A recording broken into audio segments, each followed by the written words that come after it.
Olá pessoal, sejam bem-vindos, sejam bem-vindas ao Cinematório Café Entrevista.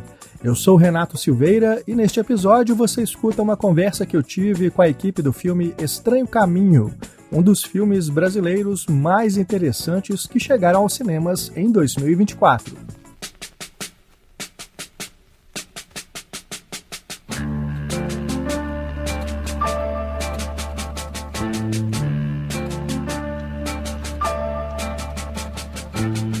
Acreditar na existência dourada do sol, mesmo que em plena boca nos bata o açoite contínuo da noite a arrebentar. Dirigido por Guto Parente, de filmes como Inferninho e O Clube dos Canibais, Estranho Caminho chegou às nossas telas vindo de uma trajetória internacional de sucesso, com vários prêmios conquistados no prestigiado Festival de Tribeca, nos Estados Unidos. E antes da estreia nas salas comerciais, a produção ainda venceu o prêmio do Júri da Crítica Abracine na 27ª Mostra de Cinema de Tiradentes. Estranho Caminho é um drama fantástico que se passa no início da pandemia de Covid-19, em Fortaleza, no Ceará. O protagonista é um jovem cineasta que retorna à sua cidade natal e se vê forçado a restabelecer o vínculo com o pai, de quem ele havia se afastado há muito tempo. O rapaz é vivido por Lucas Limeira, do também premiado filme Cabeça de Nego. Já o pai é interpretado pelo grande Carlos Francisco, de filmes como Marte 1 e Bacurau. Em Tiradentes, eu tive a oportunidade de conversar com o Lucas, o Carlos, o diretor e roteirista Guto Parente e a produtora e montadora do filme Ticiana Augusto Lima. Confira agora a entrevista e saiba mais sobre os bastidores da produção, que já está disponível no streaming. Estou aqui com a equipe do filme Estranho Caminho e, em primeiro lugar, quero dar parabéns a vocês pela realização do filme e muito obrigado por estarem aqui conosco no nosso programa. Primeira pergunta para o Guto, queria que você dissesse como é que surgiu o projeto e se já tinha sido pensado tendo a pandemia em mente ou se ela foi adaptada a uma história que você já estava querendo contar. Na verdade, o filme nasce junto com a pandemia, acontece bem no início da pandemia. Eu tenho a primeira ideia do filme ali já em abril de 2020, né, quando a gente estava começando o lockdown e ainda sem entender o que é que ia acontecer, quanto tempo ia durar. E aí eu comecei a escrever um roteiro. Há algum tempo eu queria fazer um filme dedicado ao meu pai, um filme onde eu refletisse um pouco a nossa relação. E aí essa situação da pandemia, o isolamento ali me colocou num estado assim de abertura, digamos assim, para receber as energias do universo e conseguir inventar essa história. Então é um filme que acaba falando sobre coisas do passado, mas dentro desse recorte da pandemia ao longo da própria pandemia. Também filmamos, né, no ano seguinte, em 2021, logo depois da segunda onda. E então assim, é um filme que a pandemia ele faz parte dele em todas as etapas. E Ticiana, você que é produtora do filme, como é que foi logisticamente, né, fazer esse filme nesse momento tão difícil para todo mundo e tratando desse tema, né? Como é que foi esse processo ali no início? A gente fez o filme com a Leal de Blanc que teve lá no Ceará, que a gente lá no Ceará conseguiu abrir a chamada para longa-metragem. Então fez parte dessa gincana de fazer um longa-metragem em 4 meses, que a Audi Blanc previa que fosse realizado em 4 meses, né? A priori a gente tinha que fazer até abril de 2021. Só que foi quando o Brasil sofreu a pior onda, né? Assim, abril de 2021. Então a gente teve que atrasar um pouquinho o filme. Filmamos em julho de 2021.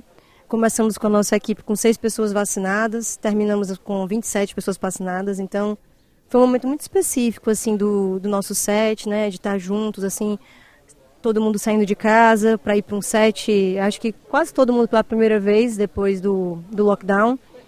E isso, vivendo cada um ser vacinado, cada um ser imunizado, né? Foi um processo muito, muito específico e espero que a gente não viva isso de novo na nossa vida, né? Todo mundo tendo que usar máscara, a gente ficou muito preocupado com a ida do Carlão, o avião, chegar lá em Fortaleza, só que ele também conseguiu chegar já vacinado lá. E foi isso, assim, esses desafios de produção.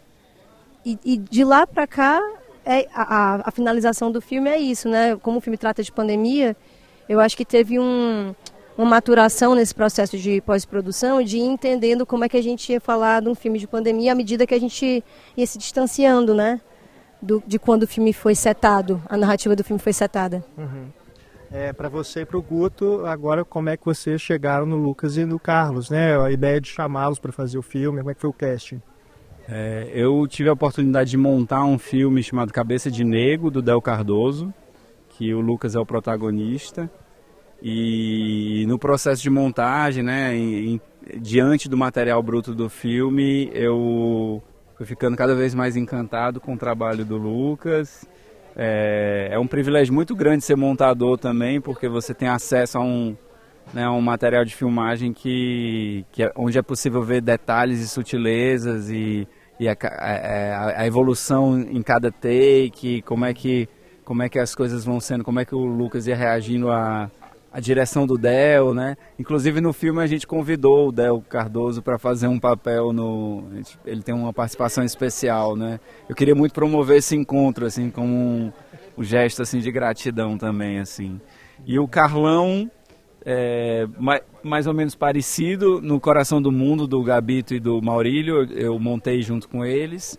O Carlão tem uma cena no filme, é uma cena pequena, mas assim, tem um brilho ali que já basta ter um olhar atento que você já percebe esse brilho. Já conversamos muito já sobre o Carlão, e aí depois teve o lançamento do Bacurau, né, que o Carlão também está no Bacurau. E aí quando eu convidei o Lucas, estava pensando muito no Carlão para fazer, conversei com o Gabito, ele me mandou um corte do Marte 1, recomendou muito o Carlão, me mandou um corte do Marte 1, eu assisti, achei o filme incrível, achei o Carlão incrível, e aí liguei para ele e fiz o convite. Pai do Davinho, agora é o pai do David. David. E como que foi, Carlão e Lucas, receber esse convite e construir esses personagens junto com o Guto? Como é que foi isso? Bom, eu fiquei muito feliz em receber o convite. É um trabalho que ele estava fazendo para uma espécie de reencontro com o pai e tal. E aí eu faria o pai dele, quer dizer, uma honra, assim, uma coisa de muita responsabilidade, né? Eu fiquei muito feliz. Não conheci o Guto, a gente foi conversando, depois para o Ciatice.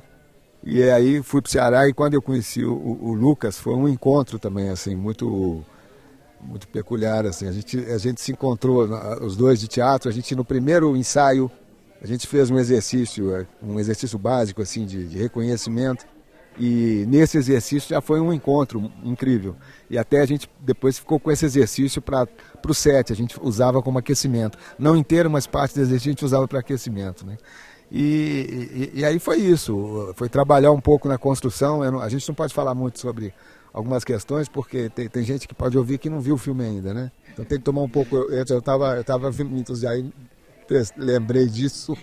Mas é isso, assim, foi muito, muito bacana poder ter podido fazer esse trabalho. É um trabalho desafiador e que eu acho que foi muito, muito bacana, assim. Uhum. E você, Lucas? Para mim também foi muito... Eu fiquei muito feliz de receber esse convite.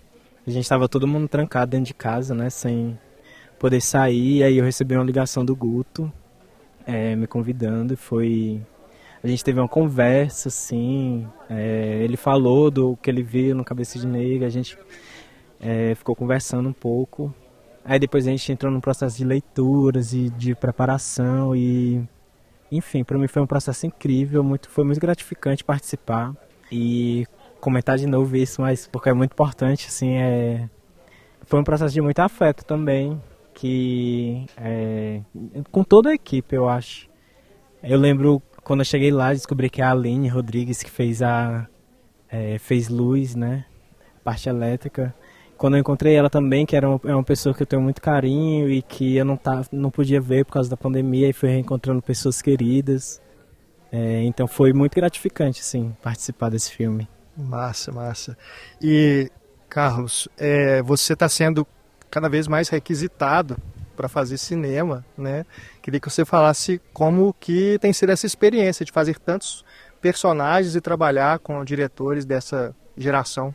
Tem sido muito feliz. Eu venho de teatro e de uma companhia de teatro, onde além de ator eu era administrador gerente e um dos gerentes da companhia.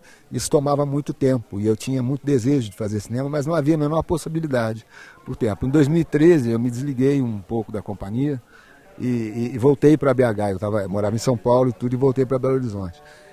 Esse meu desligamento abriu um espaço para que eu tivesse tempo e pudesse fazer projetos. Concomitantemente eu fui recebendo convites, assim, e como eu tinha disponibilidade, eu fui fazendo. Um convite foi me levando a outro convite, foi me levando a essa coisa de o Guto assistiu durante a montagem, ele viu um trabalho, o Gabriel me convidou, ele montou também um filme que eu fiz com o Maurílio, com a Dirley, que fui recomendado pelo Thiago Mendonça, de São Paulo, que é um amigo e com quem eu já tinha filmado. E aí uma coisa foi levando a outra e um filme foi levando a outra, e quando eu saí do teatro eu tinha até uma questão de que, será que eu sobrevivo sem uma companhia, sem um grupo por trás? Porque você fica muito tempo junto com um coletivo, quando você sai, você fala, será que sozinho eu consigo sobreviver? E foi engraçado, porque a carreira virou outra carreira, eu praticamente comecei outra carreira em 2013, e tenho sido muito feliz, tenho tido a felicidade de trabalhar com diretores muito bacanas, assim, de quem eu fico amigo depois, e está sendo muito enriquecedor. Eu não posso me queixar, eu tenho sido, tô bem feliz. Legal, eu imagino que a cada filme que você faz é uma nova companhia, você está ali com, né, uma equipe, então... Sim, o cinema é uma grande família, você vai conhecendo pessoas novas e vai encontrando velhos conhecidos também nos sets, que vão se misturando, e é uma coisa incrível. Então, por exemplo, a gente passa um tempo sem se ver, depois de um convívio muito intenso. Aí vem um festival, você tem um outro período de convivência intensa. Então essas coisas vão alimentando, assim, a gente vai se reencontrando, é muito rico, né? E ainda estamos tendo a felicidade, por exemplo, o Estranho Caminho é um filme que tem sido bastante premiado. Então esse reconhecimento também do trabalho da gente vai apontando, ó, o negócio está indo na direção certa, né? Vocês estão fazendo direitinho, né? A coisa está indo bem. Legal. Como é que foi contracenar com o Carlos e como tem sido esse início de carreira, né? Porque, Cabeça de Negro e agora Estranho Caminho, 2 baita filmes, né? Bom, quando o Guto me falou que ia ser o Carlos, aí eu comecei a assistir algumas coisas dele. E aí veio esse momento do encontro, né? Que eu fiquei um pouco nervoso. Aquele encontro inicial. Mas aí, como o Carlão falou, esse nosso primeiro ensaio foi muito incrível, porque o exercício que a gente fazia era um exercício de espelho, que a Noa Bonoba, que foi a nossa preparadora de elenco, ela passou pra gente. E foi essa conexão, assim, inicial. E aí, depois disso, eu lembro muito de ir no set, enquanto a gente estava esperando uma cena ser montada, enquanto a gente estava ali no horário de almoço, a gente conversava sobre diversas outras coisas. Sobre plantas, né? Sobre como plantar aquilo, como saber a hora de adubar. O Carlão, enfim, foi essa pessoa que me ensinou muita coisa, para além do cinema também. E no cinema eu observei muito ele em cena para aprender bastante também, assim. Então, para mim foi um processo de muito aprendizado. E eu acho que reverberou bem, assim, na cena. Quando eu assisto o filme, eu consigo ver muito esse nosso processo de conexão mesmo. Eu acho que ficou muito bonito, assim, no filme. Massa, massa. Guto e também Tiziana, um pouquinho sobre a montagem agora, porque vocês dois fazem um trabalho incrível, né, como montadores. E no filme tem aquelas imagens de Super 8 que acabam se imbricando ali, né, e traz essa atmosfera do mistério que entra na questão do fantástico, né. Eu fiquei muito curioso sobre essas imagens de Super 8, né, elas foram captadas, realizadas para o filme ou elas já existiam antes, se casou ali, deu certo, como é que foi? A gente tem 2 momentos de Super 8, né? No começo do filme, que são aquelas imagens mais azuis. A gente fez essas imagens que a gente chama de azul, né? Quando a gente morava na França, eu e o Guto, que a gente estava fazendo um outro projeto, e aí a gente capturou essas imagens. E o filme do David também foi feito em Super 8, aí foi feito já em 2021 para o filme.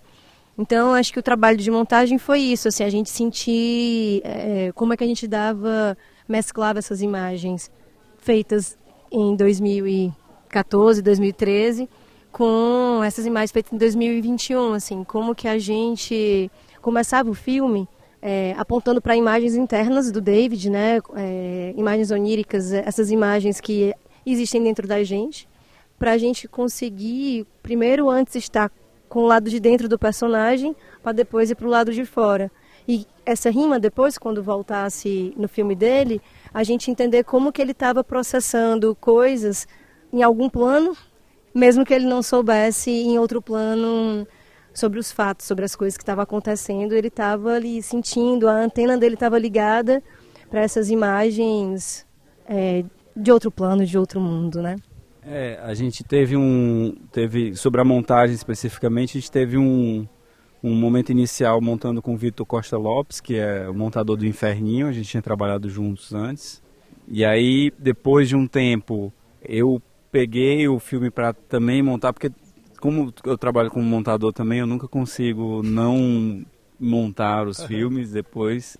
E a gente teve um período longo também, que foi eu, a Tícia e a Thaís, em que eu acho que era como se a gente montasse o filme 24 horas por dia, porque a gente mexia no filme e ficava sempre o filme na cabeça reverberando, então assim, às vezes 11 horas da meia-noite, eu pensei numa coisa, num detalhe de um corte, de uma coisa, será que a gente mexe aqui, aí conversava, legal e tal, aí vinha outra ideia, e durante alguns meses a gente ficou trabalhando de uma maneira também muito, dentro de uma lógica que eu acho que a gente tem de produção, a produção dos nossos filmes, que é um cinema mais artesanal mesmo ali, de ficar mexendo, de colocar a mão na massa mesmo, processos que às vezes eles são menos controlados, assim, então o período de montagem do filme foi um período bem longo.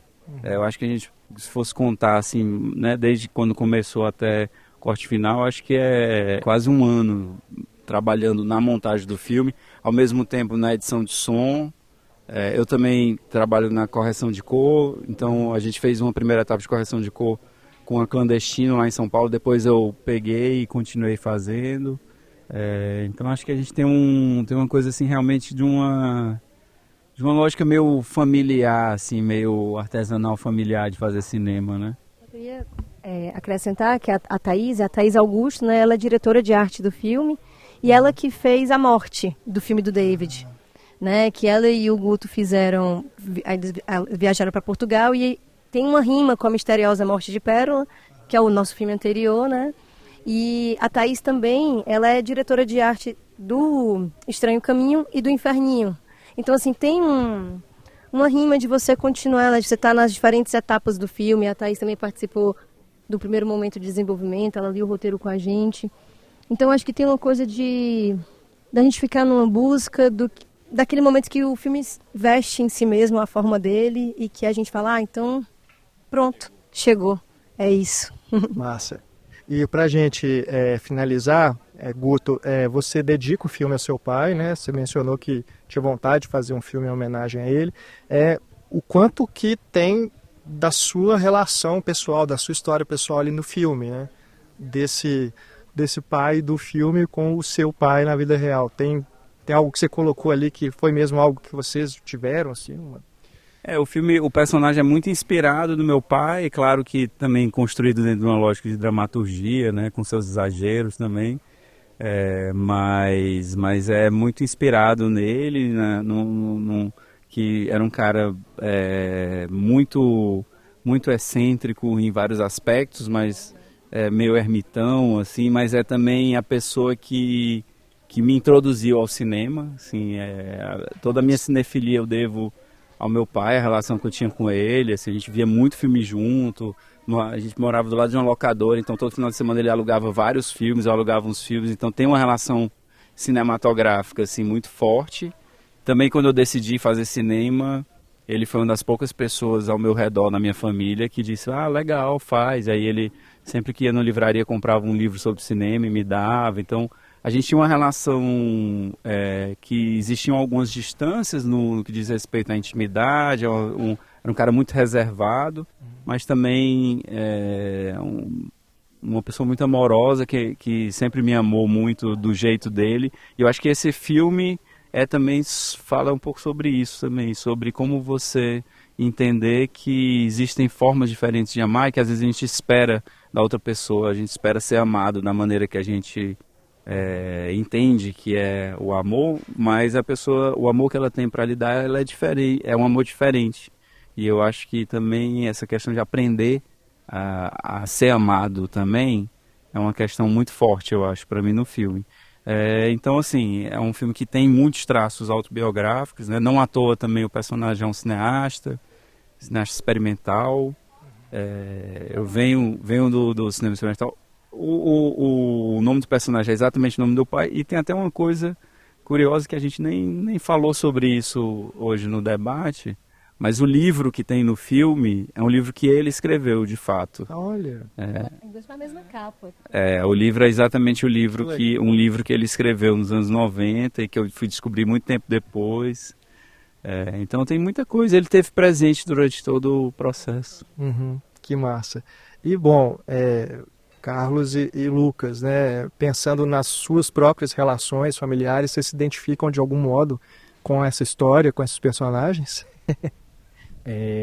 Eu acho que no processo da gente ensaiar, se preparar, eu encontrei muitas coisas parecidas da minha relação com o meu pai.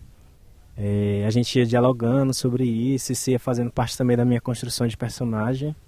E aí por um tempo eu deixei de lado essas memórias do meu pai, assim, o filme se tornou uma outra coisa, eu assisti e já não relacionava tanto, parecia um personagem muito diferente do meu pai. E aí teve uma exibição que foi em Fortaleza, a exibição de Fortaleza, no Cine Teatro São Luís. Quando eu assisti, voltou todas essas memórias, assim. E aí eu consegui assistir o filme, fui lembrando da minha relação com meu pai, de todas as coisas. Inclusive essas relações que o Guto falou de se deixar ser amado, né, e de amar. Então é muito, apesar de ser uma história de uma outra pessoa, né, e que eu fiz parte da construção também, eu consigo identificar muitas coisas também da minha família e da minha vida naquilo. Por conta disso também me traz muitos ensinamentos, eu acho, assistir esse filme. Massa. Eu lembro também, a minha referência masculina foi meu avô. Assim, minha mãe é solteira e meu pai, eu não convivi com ele, mas meu avô foi minha referência masculina. E talvez pelo fato da minha mãe ser solteira e o fato de eu ser um jovem negro e tudo, ele tinha uma certa dureza comigo, talvez pensando nos caminhos que eu pudesse vir a ter na vida. Ele era um cara vivido da noite e tal. E a gente tinha uma relação muito truncada, assim. Em determinado momento eu percebi que ela não mudaria a partir dele, porque a relação que ele tinha comigo era um jeito dele se relacionar. E se alguém tinha a possibilidade de mudar aquela relação, isso tinha que partir de mim. E aí um dia a gente teve um embate lá, que foi, eu tranquei a porta do quarto, sentamos os dois, falamos, vamos resolver isso hoje. E ficamos os dois conversando, depois tomamos cachaça, ficamos conversando, e a partir daí a relação mudou muito. Então, fazendo o filme, eu me lembrei, a gente nunca falou disso, mas eu me lembrei muito dessa coisa, essa tentativa que parte do mais jovem tentar mudar o mundo, né? Não adianta esperar que o mais velho entenda isso, é você que tem a cabeça do novo e que tem que interferir de alguma maneira, ou compreender o outro simplesmente e deixar que a relação... Então, o filme trouxe muito isso, assim, e eu acho que agora, depois do filme pronto, assim, assistindo, talvez isso eu me emocione ainda muito vendo o filme. Toda vez me pega no final, assim, eu vou indo e falo assim, hoje eu vou chegar no final sem me emocionar, mas até agora eu estou falando, me emocionei. Mas é impressionante isso, o filme tem essa força, né? Ele vem e vai mexendo em lugares ali que você não sabe direito de onde é, mas é impressionante, mas é isso aí. Que bonito. Nossa, gente, muito obrigado, parabéns pelo filme, muito sucesso aí com a trajetória dele, né? Tomara que chegue a um público muito bacana e continue reverberando essa energia tão boa que vocês passam, né? Que o filme passa também. Valeu. Obrigado. Eu só queria recomendar aqui o Cinefonia, do Renato Silveira, que é um programa que ele fala de cinema através das trilhas dos filmes. E a gente ouvindo sempre aprende muito com ele, assim. Eu sou ouvinte assíduo do seu programa. Poxa vida, nossa, ganhei meu dia. Que isso, obrigado demais. Valeu, gente, obrigado. A epidemia está escalando no Brasil, a gente vai discutir nesse primeiro bloco o que o governo tem feito ou deixado de fazer. O governo do estado deve publicar um decreto determinando o fechamento de bares, restaurantes, cinemas e mais estabelecimentos considerados.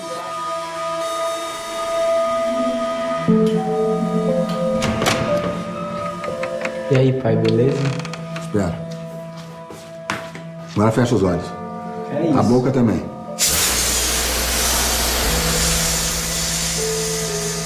E você tá fazendo o que por aqui? Eu vim passar meu filme no festival, mas parece que não vai rolar mais, não. Não, tô dizendo aqui na minha casa. E essa tosse? Alergia. A mim? Que estranho caminho eu tive que percorrer pra chegar até ti. Eu sempre quis usar essa frase no filme.